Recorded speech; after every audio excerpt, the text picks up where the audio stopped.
The battle over border buoys, the legal fight between Governor Greg Abbott and President Joe Biden about removing them from the river that connects Mexico to the U.S. Rain chances have all but gone, but the heat remains. We'll show you some subtle changes to our forecast by the end of the week. Yeah, I'm sorry we made you wait. We had an airplane crash just here. We're trying to cover that. And we're learning more about the moments leading up to a plane crashing into a Georgetown home. Well, the Biden administration and Governor Greg Abbott are due to face off in court over the governor's recent action at the southern border. Thanks for joining us. I'm Daniel Mudding. And I'm Jennifer Sanders. Now, earlier this month, Governor Abbott ordered the installation of orange buoys across the Rio Grande to deter migrants. But as NBC's Alice Barr reports, just today, the Justice Department filed a civil complaint against the state of Texas because of the floating barrier.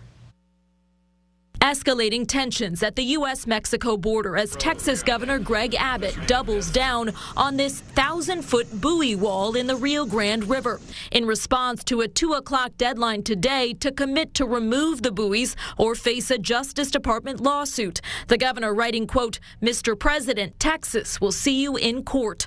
Texas lawmakers split. I think you're seeing the governor do everything he possibly can to secure the border. Barbaric behavior, and Texans are shocked, they're outraged. The Biden administration says Texas didn't get proper authorization before installing the buoys, which the DOJ says violate federal law, raise humanitarian concerns, and present serious risks to public safety and the environment. The 4-foot diameter buoys spin if someone tries to climb them and have spikes in between. We want to prevent people from going to a particular area or dangerous part of the river and prevent them from crossing. This migrant saying he would try to cross anyway because there was no safe future in Venezuela. No conseguimos un futuro seguro. The showdown comes shortly after a leaked email from a Texas Department of Public Safety trooper raised concerns about alleged inhumane treatment of migrants at the border, including orders to push people back into the river.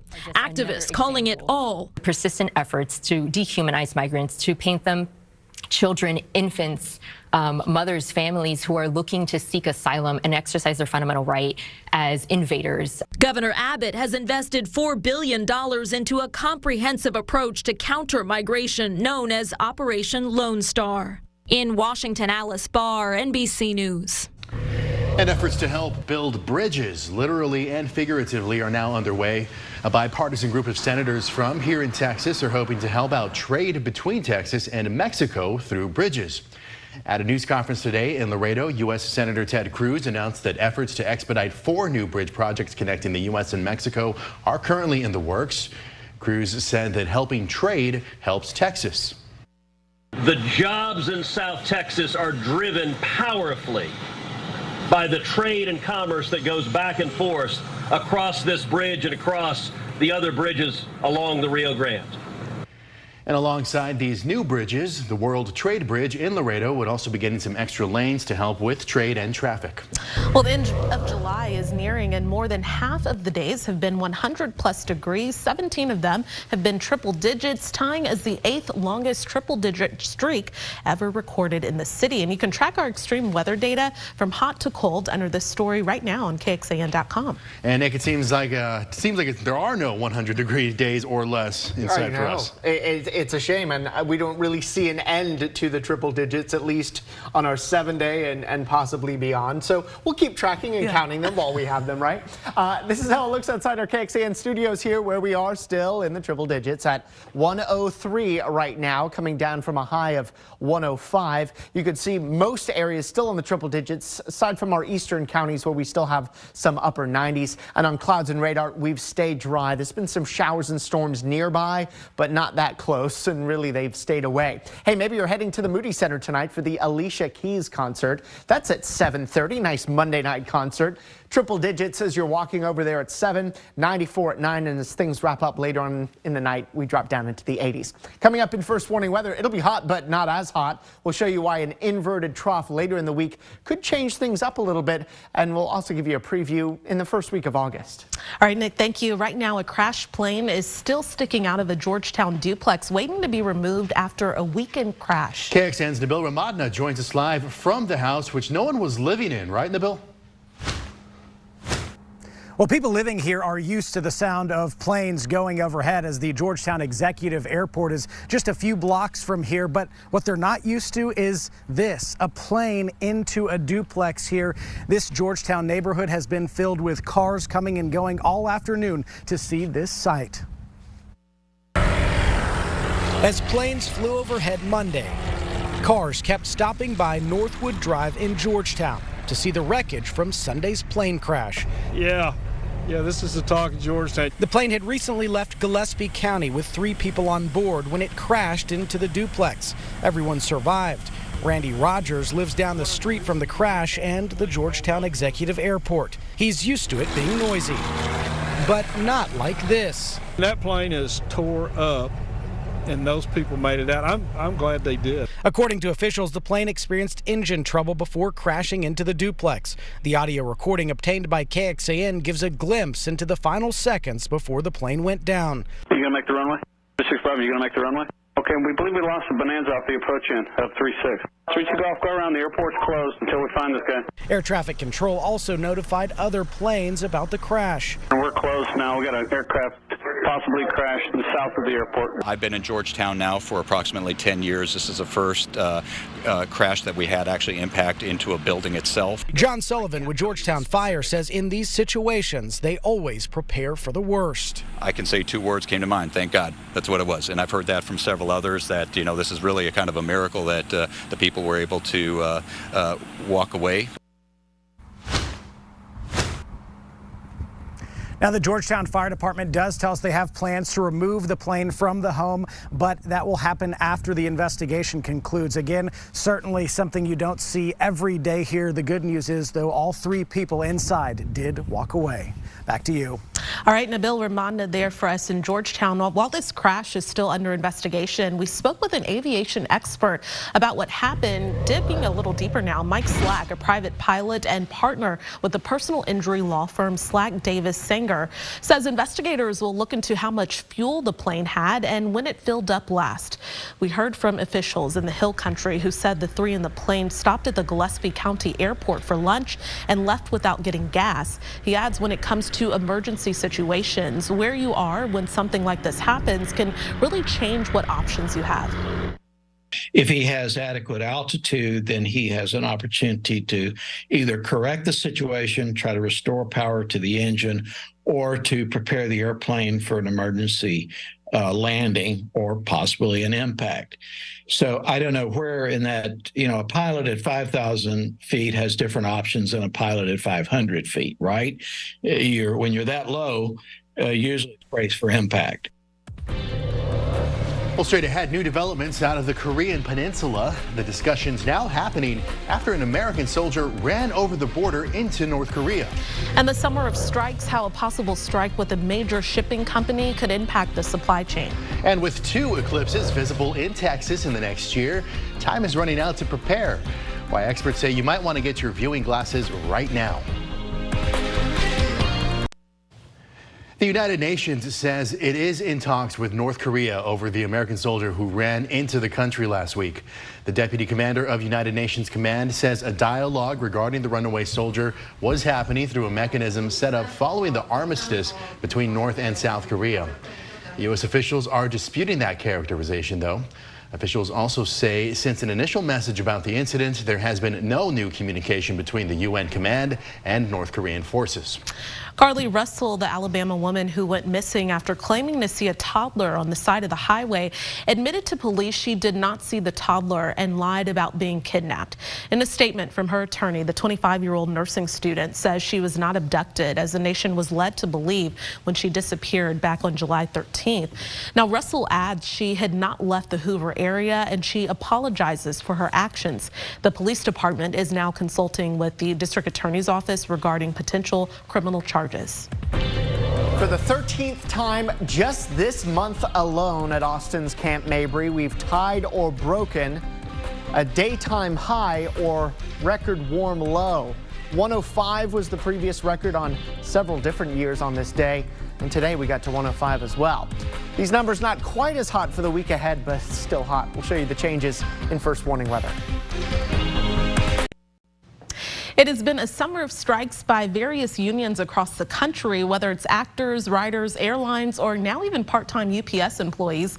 And union workers are asking for better wages and benefits. And this latest strike looming with UPS could impact every American. News Nation's Xavier Walton reports on what could happen if a deal isn't reached. The world's largest parcel delivery company on the brink of the biggest strike in 60 years. UPS part-time employees are pushing for higher pay, among other things. According to the Teamsters Union, part-timers make up about 60% of the company's workforce. My wife is a part-timer and she's making peanuts right now. UPS says the company is looking forward to meeting the Teamsters at the negotiating table on Tuesday, July 25th to resolve the few remaining open issues. UPS is a mammoth of a shipping company, and if more than 300,000 union workers walk off the job, logistic experts say expect supply chain disruptions across the board. Healthcare with the delivery of critical medical supplies could be interrupted. Construction, even the automotive industry. The consumer that needs parts replaced at the auto dealership, most of those parts get from wholesalers to the auto dealership by a parcel carrier like UPS. Rural areas and small businesses could be impacted most. New data from the Anderson Economic Group says a 10-day UPS strike would cause $4 billion in losses for consumers and small businesses. If this happens, you're not only talking about one of the most expensive strikes in history, you're also talking about the potential impact that it's going to have on consumers, businesses. It could be crippling. Logistic experts say now is the time to order necessities you purchase online before it's too late. Also, buying in bulk might be a good idea too. Set up accounts with FedEx, set up accounts with U.S. Postal Service, set up accounts with DHL, and actually do it through them. Don't do it through UPS right now, because in the event that they go on a strike, those items are going to be delayed. The Teamsters have been holding practice pickets for months, but if a deal isn't reached by next week, it could be the real thing. FedEx and USPS say its companies are preparing for whatever happens. So is the company at the center of it all. So I would say that UPS probably has maybe about a good 2 or 3 months in which they could withstand it. And that was Xavier Walton reporting. A company that tracks the shipping industry says most businesses believe a strike will be averted. The deadline for a deal is 1 week from today, July 31st. Well, many of you sent us videos overnight asking, what is this light in the sky? Well, we got an answer for you. According to a spokesperson with the Federal Aviation Administration, it was most likely a SpaceX rocket launch. The launch happened last night just before 8 p.m. The rocket was carrying 22 Starlink satellites. Now, we've told you those satellites are known to catch people off guard. When in orbit, they form a train of glowing lights in the sky. Now, we did look into this because of emails sent to reportit@KXAN.com. If you have something you want us to look into, or if you have a story idea for us, you can just email that address or scan the QR code right there on your screen. It's going to take you to the place where you can send us those tips. And Central Texas will get a front row seat to 2 more celestial events in the next year. In October, the annual solar eclipse, when the moon will obscure all but a sliver of the sun, followed by the total solar eclipse next April. But even though we still have some time to go, the Farmer's Almanac wants you to purchase your viewing glasses pretty early. So solar eclipse glasses must meet specific international safety standards to safely protect your eyes. Now, during the total solar eclipse, viewers are only advised to take off their glasses when the sun is completely blocked out.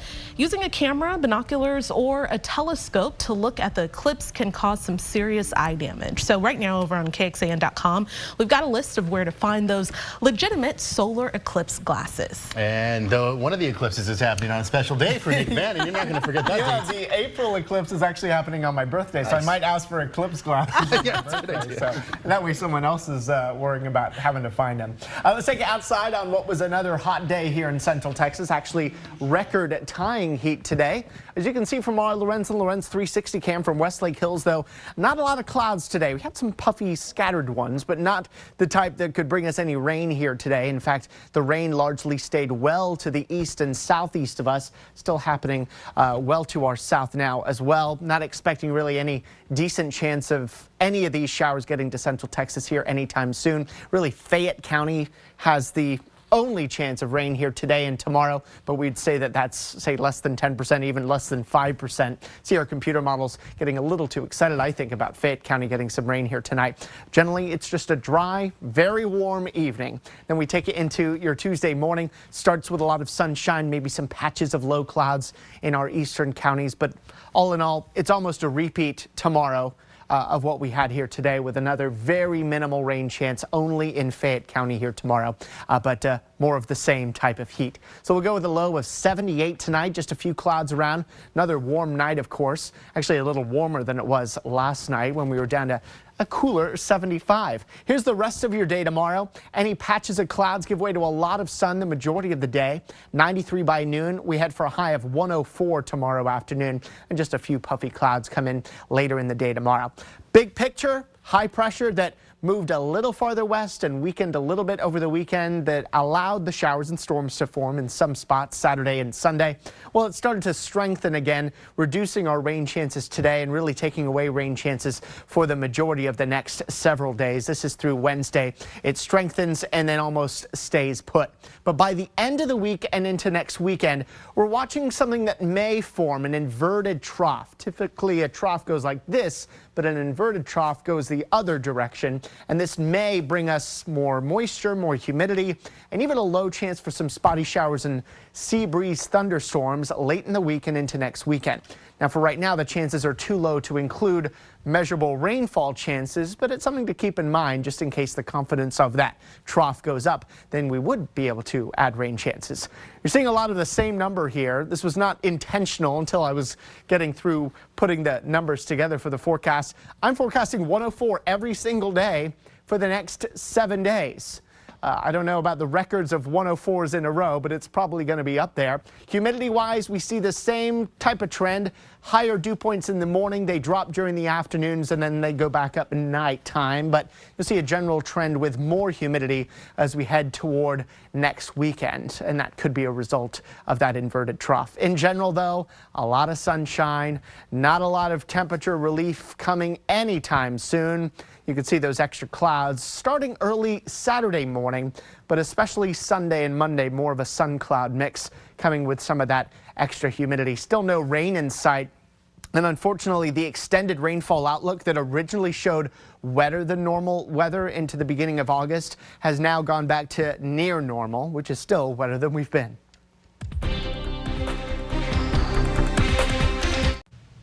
Hayes CISD board members may vote tonight on an agreement with Hayes County to provide school resource officers to the district. If passed, the agreement will assign 15 full-time deputies to campuses across the district. Right now, there are currently assigned 12 deputies for the high schools. This agreement would add 3 deputies for elementary campuses. District leaders say with the growth it's experiencing, more SROs are needed to keep the kids safe.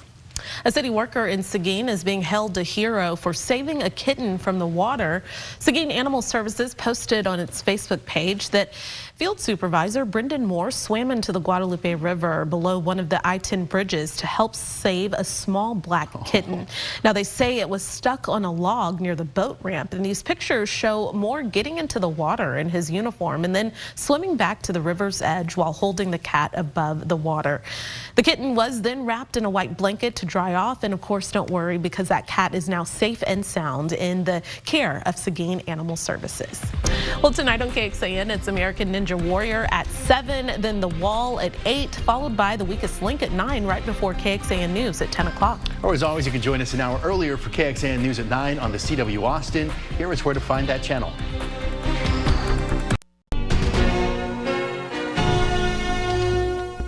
Thanks for listening to KXAN News Nightly. You can also listen to KXAN News Today every morning for more in-depth coverage of what matters most to you.